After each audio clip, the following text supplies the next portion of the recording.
Hey guys, welcome to M Plants. Today I will be talking about my Pothos plants.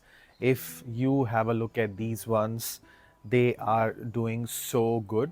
Like I have a few different varieties starting from these plain simple green leaves which have nothing very special on them, but still they are Pothos, and moving on to these little variegated ones where some of it is green and yellow, and then the same with big leaves over here. Like look at the size of the leaves, they're so big, and all these fresh leaves over here. Then I have these Brazilian philodendron as well. They are all from similar family background, I would say, just different names, different texture, different look. Look at the growth of this Brazilian plant. It's like full, you can't see any pots, you can't see any moss poles. It is that good.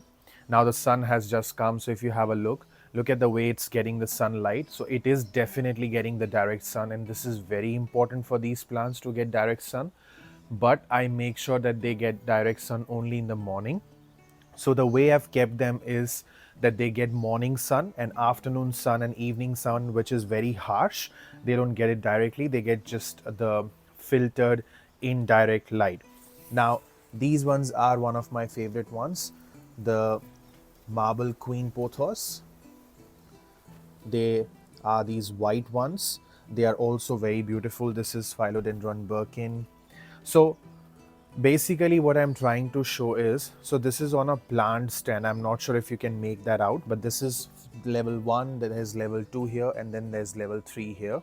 So I kept them all together in December just to make sure that I had all my pothos together, and they have survived the full summer of like 3.5 months, and we touched 40 degrees I think once or twice, and we were in 37, 38 degrees. In spite of such harsh weather, harsh temperatures, even yesterday was 38 degrees.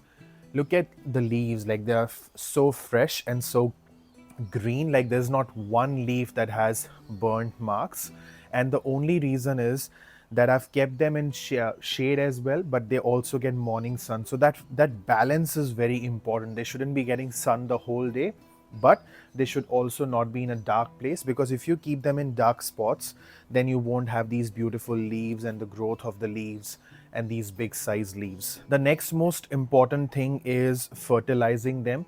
So the easiest way to fertilize such plants, because there's not enough room, so it's very hard to take the plant out and put some fresh soil or bone meal powder in the soil, so that becomes very tricky. So with these complicated plants where there's no room, what I would do is I would get those NPK, phosphorus, potassium, nitrogen, those granules like stones, small little stones, and I would just sprinkle them all over the pot. Because when they get water, what happens is those granules, those small little stones of NPK, you'll get them in any garden center. I get them here from Bunnings in Australia, and they are like slow releasing fertilizers. So when these plants get water, then obviously those stones will release that fertilizer slowly. So what I normally do is in summers I give them that every month, like once in a month I give it to them, and then I stop giving them in winters. I never fertilize my plants in winters because they don't grow in winters, so there's no need of fertilizer. And that is what I do when it comes to light and fertilizer, which is very important.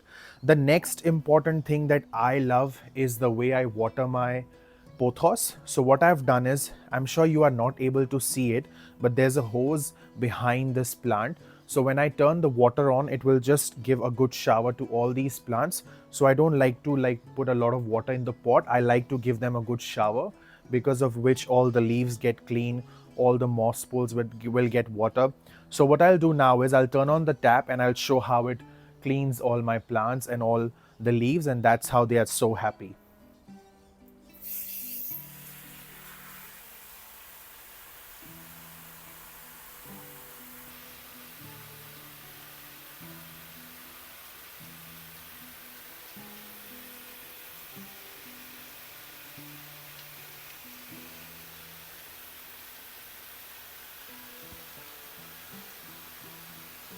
So after watering the plant like this, that's how the humidity is always there. Because if you have a look at the plants now, every single leaf, stem gets the water. They are all nice and clean. And that is very important for pothos plants because you have to understand where they come from.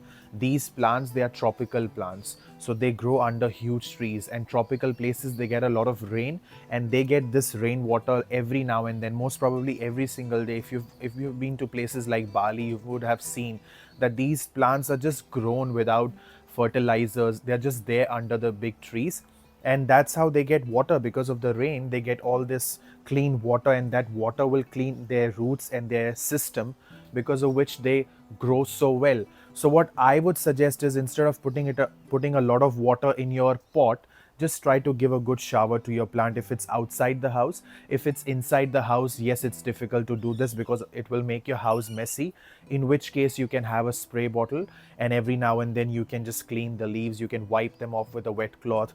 That is also a good idea.